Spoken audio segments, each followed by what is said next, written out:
You know the feeling, right? You're stuck in traffic, somebody just cut you off, and that hot flash of anger just boils up inside you. It feels totally uncontrollable, almost like a reflex. But what if there's a completely different way to handle that rage? Today, we're going to dive into a master's teaching on how to face that feeling, not by pushing it down, but by really understanding what it is. And it all starts with this pretty intense thought from one of the master's disciples. And get this, she wasn't even in a car. She was just at home chopping potatoes. But in this one moment of pure frustration, she had this sudden, almost terrifying realization about the true danger of her own anger. So the story goes, she was feeling really frustrated, and she was using this brand new, super sharp knife. As she got angrier, she started chopping faster, more aggressively. And then it hit her. She could actually picture the blade slipping. She realized if she let her anger take over her hands, she's the only one who's going to get hurt. So to keep from cutting herself, she had to consciously slow down, take a breath, and get back in control. But what's so fascinating is the master's take on this. He points out that her choice to slow down, that wasn't some deep spiritual breakthrough. Nope, it was just a basic animal instinct to avoid getting hurt. And look, that's a great first step. Of course you want to avoid immediate harm, but it doesn't solve the real problem. It just puts a bandage on the symptom.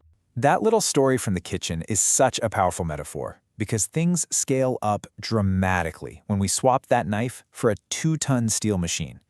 The stakes get so much higher when we're behind the wheel. You see, the same internal anger that might cause a little cut in the kitchen can lead to an absolute catastrophe out on the highway. The master actually gives this a specific name. He calls it road rage, or 중낭산기라세 in the original language.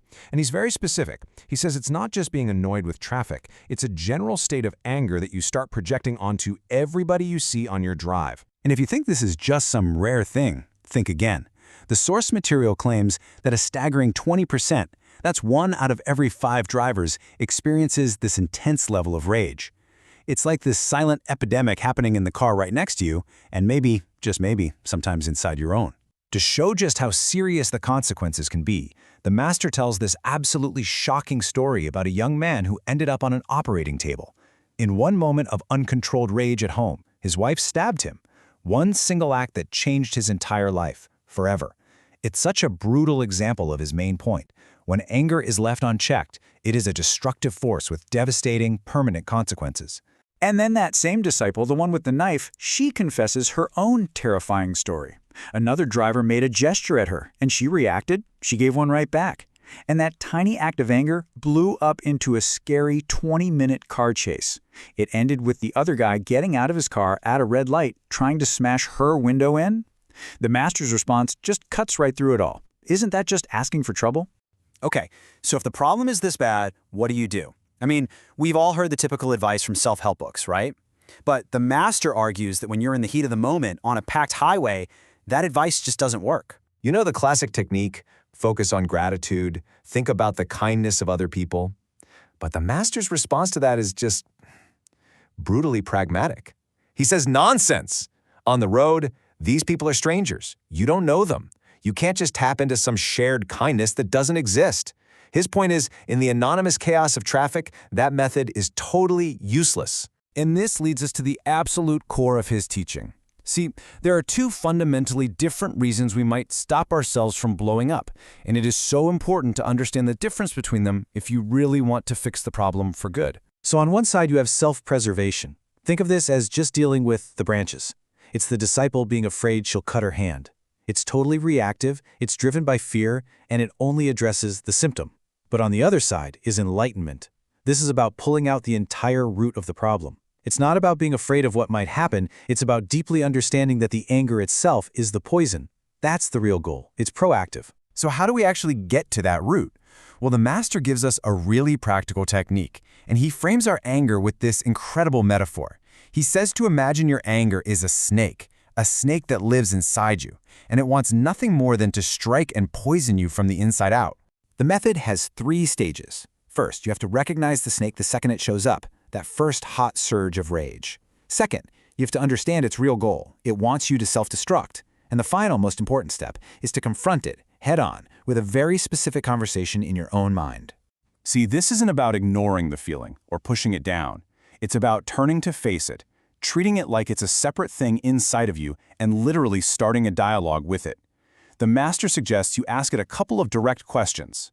The first question is really simple, but it's so powerful. You ask the anger, "You want me to suffer?" This question forces you to admit that being angry is, by itself, a state of suffering. It feels awful, right? You're basically framing this emotion as an enemy that wishes you harm. Then, you take it a step further. You escalate the confrontation. You ask it, "You want to destroy me?"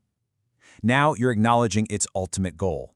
Because the logical end of unchecked rage, as we saw with that stabbing story, is destruction.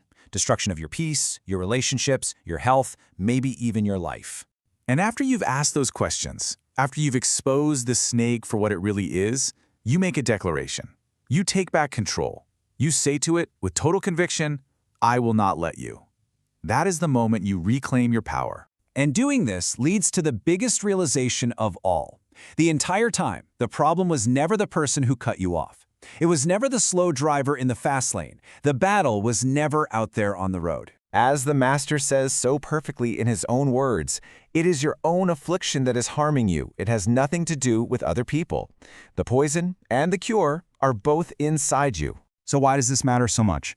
Well, because when you realize the fight is internal, you start to see things differently.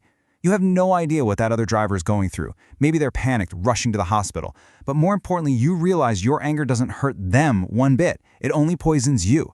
Think of it this way. Every single time you give in to that rage, you're feeding that snake, making it bigger and stronger. But every time you use this technique to let it go, you weaken it. You starve it. And that kind of leaves us with one last thing to chew on.